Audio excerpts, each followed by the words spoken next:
Alright troops, Yoker Uni presents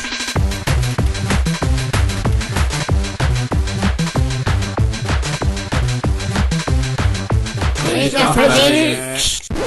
Big chaps and big chapettes, this is gonna be one belter of a video, cause I need to tell you about capacitors. Now in physics there's hundreds of jokes about different things like, where does bad light end up? In a prism. A neutron walked into a bar and asked how much for a drink.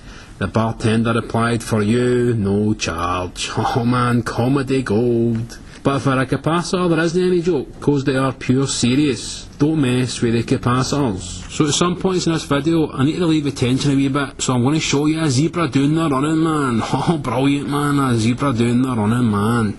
If I did video titles then this video would be called Everything You Need to Know About Capacitors for Higher Physics, except the wee hard bits I haven't a clue about, so you can ask your own physics teacher about them. But we're too lazy to learn yourself. First thing is first. Electrical charge in that is either positive or negative. Everything that is pure made up for atoms like you and me and a motor has approximately the same number of positive and negative charges, so it's pure said to be neutrally charged. If you start to rub off a few of these charges of the same type, then you can have an overall charge. This is what happens when you get a static shock off your motor or a metal door handle and that, right? Capacitors are just two bits of metal separated by a wee dot of stuff called a dielectric, which is a high polarizable insulator. Obviously, you can have a capacitor like two metal plates that are pure parallel to each other, or you can have the two plates and the dielectric pure wrapped up like a Swiss roll.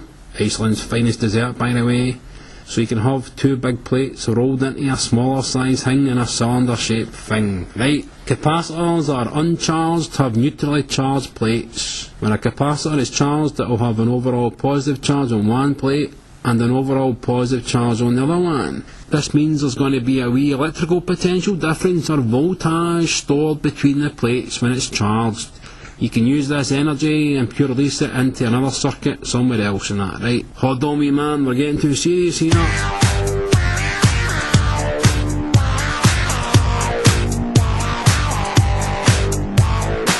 Right, the whole point of a capacitor is it takes a wee bit of time to charge and discharge. Let's see how a capacitor in a DC circuit works. That's direct current, by the way. Here's a wee circuit with a battery, a switch, a capacitor and a bulb. The capacitor isn't charged to begin with and it looks like there's a wee gap in the circuit. Normally this means that there's no current flow and the bulb isn't going to turn on the switch, and look what happens. The current starts off full, as if the capacitor wasn't even there. Because remember, the wires and stuff are already full with negative charges that move like a big conga line in the circuit. The bulb is also full at the start, but hold on a second, look what happens to the current. It goes down. The direction of the current means wee negative charges get pure bunched up and stuck on one plate of your capacitor. Cause negative charges to repel each other. The negative charges on the other neutral plate get pushed away, leaving only the positives behind. This happens more and more until you have no current left, cause no charge is going to move. Your capacitor at this time has overall positive charge on one plate and overall negative charge on the other one. This is exactly the same size of potential difference as your battery supply, cause the pure cancels are out and that, you know, like a wee tug of war match. This also means the maximum voltage stored on a capacitor is equal to the voltage supply for the battery. So for higher physics you need to recognise and draw graphs for things in a capacitor circuit. I've taken out the bulb for this circuit because it screws up my graphs, alright. I just want a capacitor, a switch, a battery and a resistor. So at the start of the circuit being switched on, the voltage across the capacitor is 0 volts.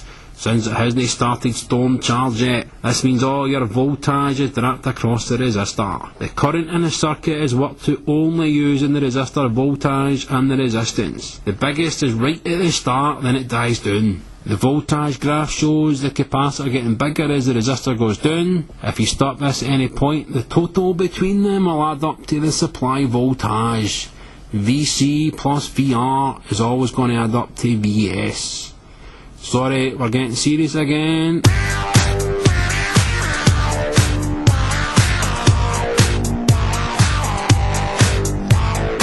Here's a wee circuit to show you how a capacitor can be used. It's a camera flash.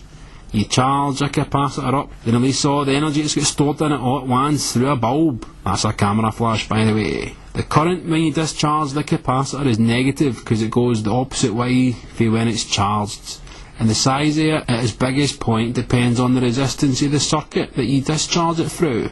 In this circuit, the current's going to be bigger when you discharge it through the flash bulb, so the resistance is less than the resistor on the other bit that you charge the capacitor through. Keep up with you, man. This also means it takes less time to discharge it than it did to charge it, alright? I want to show you this though, which is the actual circuit I've just told you about in real life. Thing is, 3 batteries in series just isn't how Valdo rolls. That needs to be sorted pronto. Yes, 8 batteries, now it's Valdo style. The circuit wiring looks pure dodgy, but trust me, it's the same circuit as this one here.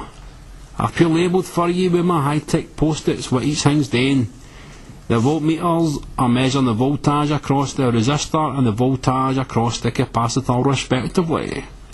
So remember the graphs for charging the capacitor. See when I press the switch to charge the capacitor, you'll notice the resistor voltage drops down as the capacitor voltage gets bigger. As the capacitor gets close to being fully charged, the voltage increases dead slow in that. It's harder to put more and more charge on the capacitor. This is how it takes time to charge the capacitor. When I let go of the charging switch, the charging voltage stays on the capacitor. Look what happens now when I let rip on the discharge switch. Boom!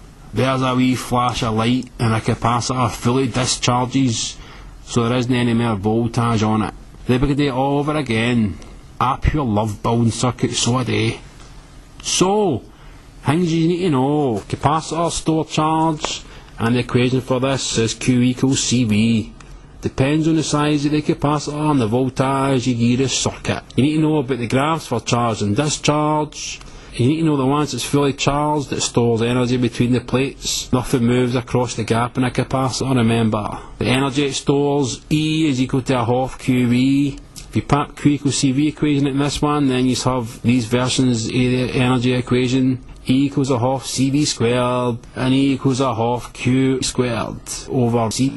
I'm not doing any work examples, that's for your own physics teacher to do for you, right? Oh, one more thing though.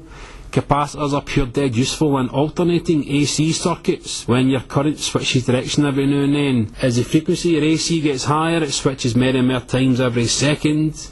The capacitor doesn't have the same time to charge and discharge, so it behaves more and more like a regular Dada wire. This means the current through it is higher when the frequency of your source increases. Because of this fact and that, capacitors are dead useful to block and pass different frequencies of sound through audio circuit, or you can just block DC and that. To be honest though, I'm getting into stuff I haven't a clue about, so I'll stop there and just show you this again.